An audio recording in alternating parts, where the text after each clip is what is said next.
എല്ലാ തോന്നിയാസത്തിനും നിയമമുണ്ടാക്കുക, സിനിമയിൽ നിന്നും മറ്റും തെളിവുണ്ടാക്കുക. ഇങ്ങനെ എല്ലാ ദീനെന്നും പൂർവിക പണ്ഡിതന്മാരുടെ കഠിനാധ്വാനം. ഇമാം ഗസാലി തങ്ങളുടെ 4 കിതാബുകൾ വജീസ്, ബസീത്ത്, വസീത്ത്, ഖുലാസ, ഇതിൻ്റെ പ്രാഗ്രൂപമായ ഇമാമുൽ ഹറമൈനി തങ്ങളുടെ നിഹായത്തുൽ മത്ലബ് ഫീ ദിറാസത്തിൽ മദ്ഹബ് എന്ന ഗ്രന്ഥം, ഗസാലി ഇമാമിന്റെ 4 കിതാബിനെയും സംഗ്രഹിച്ചുകൊണ്ട് ഇമാം റംലി നിർമ്മിച്ച, ഇമാം റാഫിഈ നിർമ്മിച്ച മുഹറർ എന്ന കിതാബ്, ആ മുഹററിനെ ക്രോഡീകരിച്ച് സംഗ്രഹിച്ച് ഇമാം നവവി തങ്ങളുണ്ടാക്കിയ മിൻഹാജു ത്വാലിബീൻ എന്ന കിതാബ്. ഈ മിൻഹാജിന് 100 ചില്ലാനം ഷറഹുകൾ, ഓരോന്ന് 10 വാള്യവും 20 വാള്യവും ഉള്ളത്.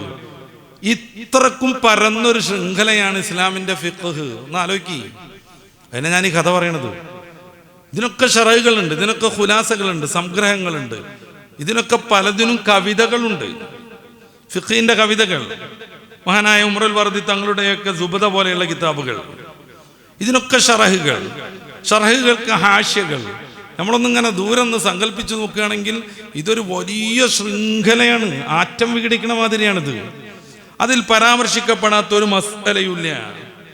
പല ദർശനങ്ങൾക്കും ആധുനാധുന പ്രശ്നങ്ങൾ ഉണ്ടാകുമ്പോൾ മൗനത്തിൻ്റെ ആത്മീകത്തിൽ ഒളിക്കേണ്ടി വന്നപ്പോഴും പരിശുദ്ധ ഇസ്ലാം അതിനെതിരെ കൃത്യമായി പ്രതികരിച്ചു. ടെസ്റ്റ് ട്യൂബ് ശിശുവിന്, ജിനോമിനെ കുറിച്ച്, സയാമിസ് ഇരട്ടയെ കുറിച്ച്, കൊടംബേസ്താദിന് അതിനൊക്കെ കിതാബുണ്ട് കേട്ടോ, അതും കൂടി ഞാൻ പറയാം. സയാമിസ് ഇരട്ടയെ കുറിച്ച് ഇതൊക്കെ കൃത്യമായി ഉണ്ടായിരിക്കുമ്പോൾ പിന്നെ സീരിയലിൽ നിന്ന് തെളിവുണ്ടാക്കിയ ഇസ്ലാമിലെ നിയമങ്ങൾക്ക് ഇത്തരം അബദ്ധങ്ങളെ നമ്മൾ കരുതിയിരിക്കണമെന്ന് ഓർമ്മപ്പെടുത്തുകയാണ്.